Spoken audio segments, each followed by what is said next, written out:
Hi friends, இப்போ மகாநதி பார்க்க போகிறோம். மகாநதியில் இன்றைக்கான எபிசோடு என்னன்னு பார்க்குறீங்களா? மூதேவிகளை பற்றி தாங்க பார்க்க போகிறோம். மூதேவின்னு என்னடா இப்படி சொல்கிறேன்னு பார்க்குறீங்களா? எடுத்தோன்னே வீடியோ ஸ்டார்டிங்லேயே இப்படி சொல்கிறேன்னு யாரும் திட்டிடாதீங்க. ஒன்றும் இல்லைங்க.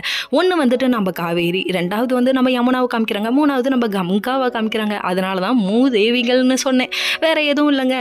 அது ஃபஸ்ட்டு வந்து நம்ம விஜயும் நம்ம காவேரியும் காமிச்சிட்டு இருக்காங்க. அப்போ ரெண்டு பேரும் ஒன்றா உட்காந்து பேசிகிட்டு இருக்கும் போது, நீங்கள் வந்துட்டு இன்னொரு இடத்துக்கு வேலைக்கெல்லாம் ட்ரை பண்ணக்கூடாது, நீங்கள் பண்ணால் பிஸ்னஸ் ஸ்டார்ட் பண்ணணும், இல்லாட்டினா பண்ணாதீங்க அப்படின்னு சொல்கிறாங்க. என் மேலே அவ்வளோ பாசமாடி அப்படின்னு சொல்லி கேட்குறாங்க. இந்த பாசத்தெல்லாம் இவ்வளோ நாள் நான் மிஸ் பண்ணிட்டேனே, 2-3 மாதம் வேஸ்ட் பண்ணிட்டேனே, அடப்பாவிகளா, 2 வருஷமாக வச்சு இழுன்னு இழுப்பீங்க, நீங்கள் 2 மாதமாக வேஸ்ட் பண்ணிட்டேன்னு வேறு சொல்கிறீங்க, சரி நம்புங்க அப்படிங்கிற மாதிரி ஆயிடுச்சு.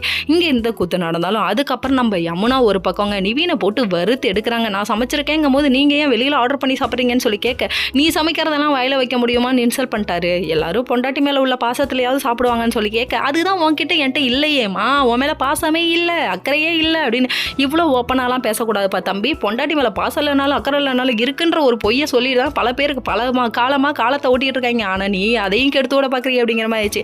அதுக்கப்புறம் மறுபடியும் நிவீன் மேலே சந்தேகப்படுறாங்க.